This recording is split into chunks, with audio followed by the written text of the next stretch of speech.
The mortgage for this place is $5,000 a month. I'm sure you, Hannah, can afford it. Please take care of it. What?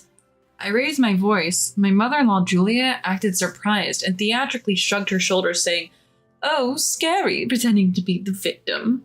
My father-in-law, Derek, glared at me and shouted, "It's only fair." Let's rewind to several months ago. My name is Hannah. My husband, Matthew, and I are newlyweds.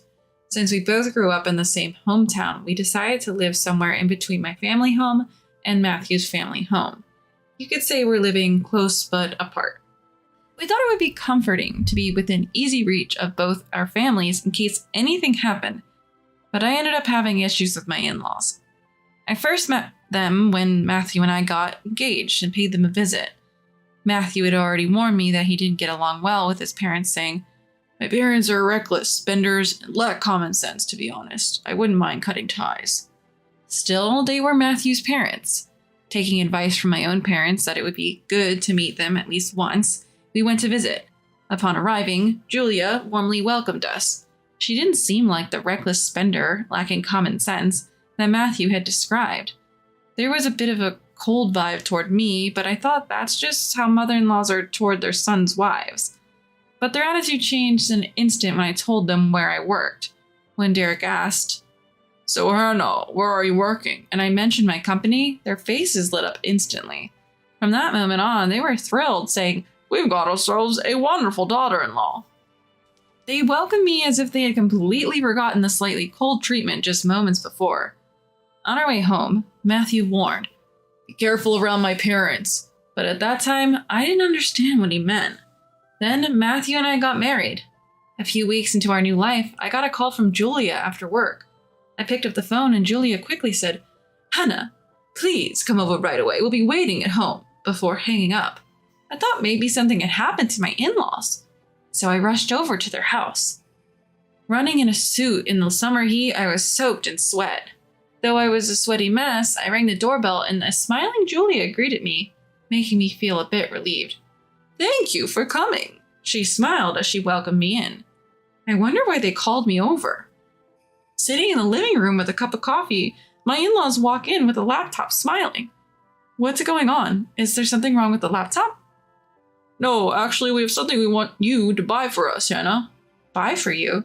Confused by the unexpected request, I'm left speechless. Ignoring my bafflement, Derek opens the laptop. Displayed are pictures of high-end designer bags and luxury watches. "So you want me to buy these for you?" "Yes, I'd like the bag and your father-in-law wants the watch." "Why should I buy these things for you?" My question prompts a sudden change in their facial expressions. The smiling faces turn stone cold and I feel a sense of dread.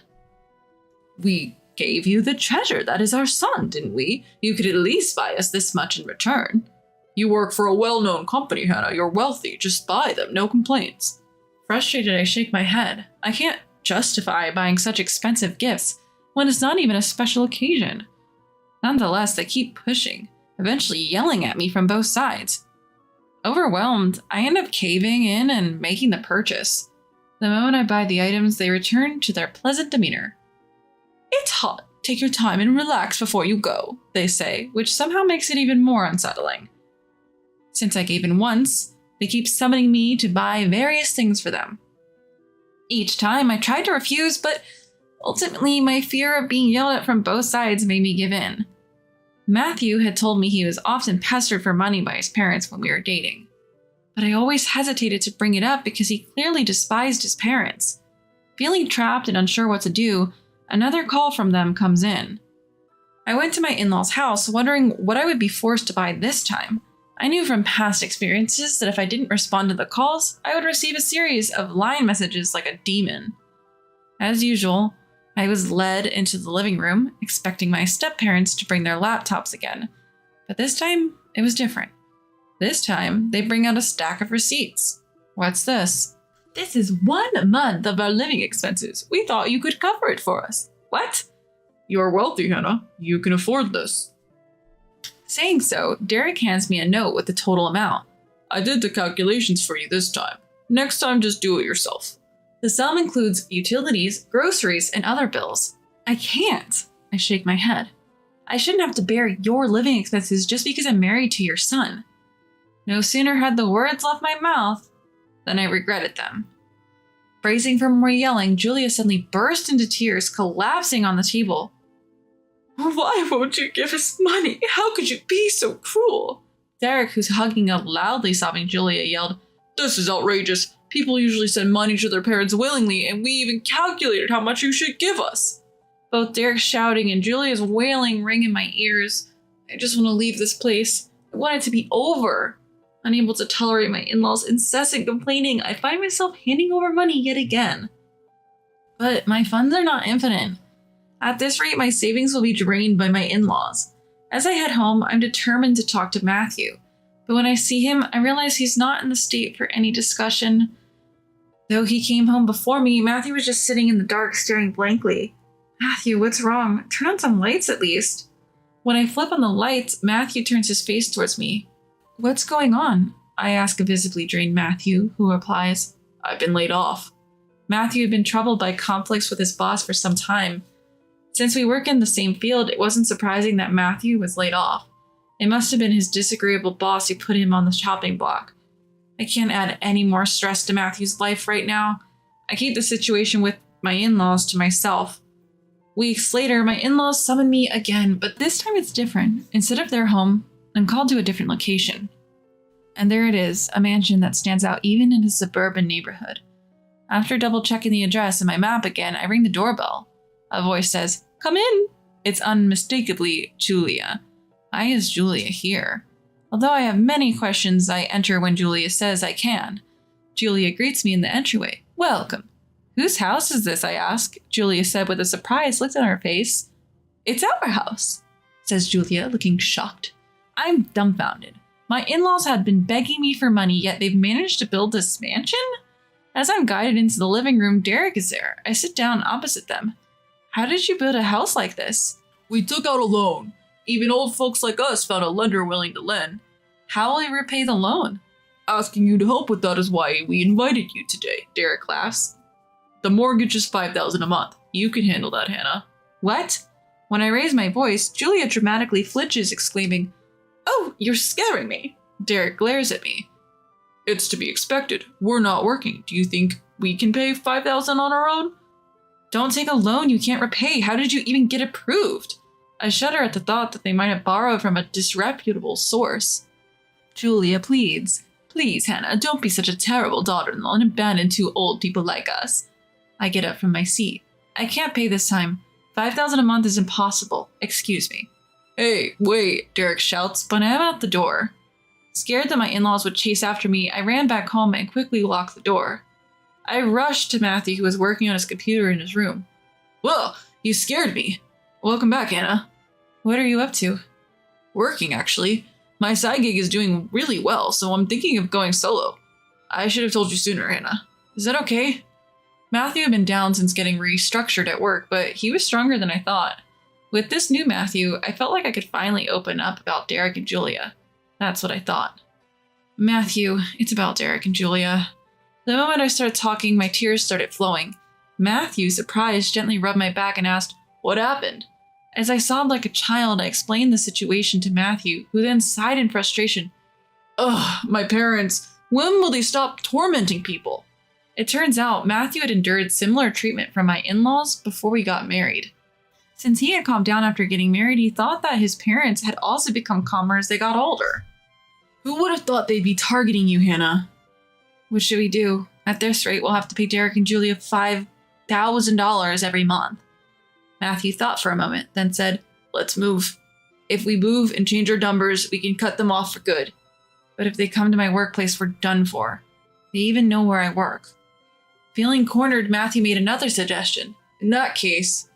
Weeks went by, and then I got a call from Julia. Hannah, where are you? Your old address has a different name on it. They said you're not at work. The due date for the loan is long past. I calmly responded, I'm not paying.